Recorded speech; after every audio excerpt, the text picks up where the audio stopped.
top 10 y'abahanzi nyarwanda bakurikiranwa cyane ku rubuga rwa YouTube kurusha abandi. Batatu ba mbere ni waza kubamenya uraza gutangara cyane. Reka ndakwibutse ko subscribe kuri YouTube channel ya Intare TV ndetse unafungure n'inzogera kugira uzobashe kubana natwe umunsi kuwundi.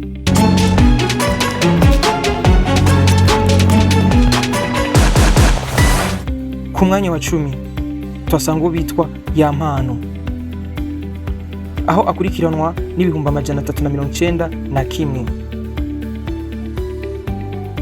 Ku mwanya w'icenda twasanga umuririmvyikazi bitwa Bwiza, aho akurikiranwa n'ibihumbi 443. Ku mwanya w'umunani twasanga bitwa Juno Kizigenza, akurikiranwa n'abantu ibihumbi 533.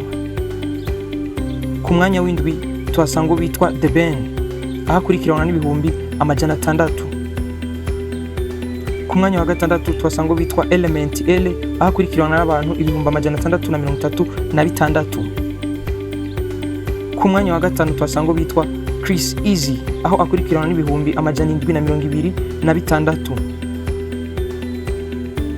Ku mwanya wa kane twasanga bitwa Bruce Melody, aho akurikiranwa n'abantu ibihumbi 87. Reka nongere ndakwibutse ko subscribe kandi hama batatu ba mbere bibitangaza bamaze gukora ibintu bidasanzwe nawe uje mu gitigiri c'ababazi. Aho nabo sabandi ku mwanya wa gatatu twasanga korale ya Ambassadeur, aho ikirikiranwa n'umuriyoni n'ibihumbi 610. Ku mwanya wa kabiri naho twasanga bitwa Medi, aho kurikirana n'abantu umuriyoni n'ibihumbi 730. Ku mwanya wa mbere wibaza yuko hoba hari indi. Reka nongere ndakwibutse kandi kora subscribe ndetse unafungure n'ikengeri kugira uzobashe kubana natwe umunsi kuwundi, ugire ibintu byinshi umenya bijanye n'abaririmbyi. So ku mwanya wa mbere hari umuririmbyi bitwa Israel Mbonyi, aho akurikirana n'abantu 2,230,000.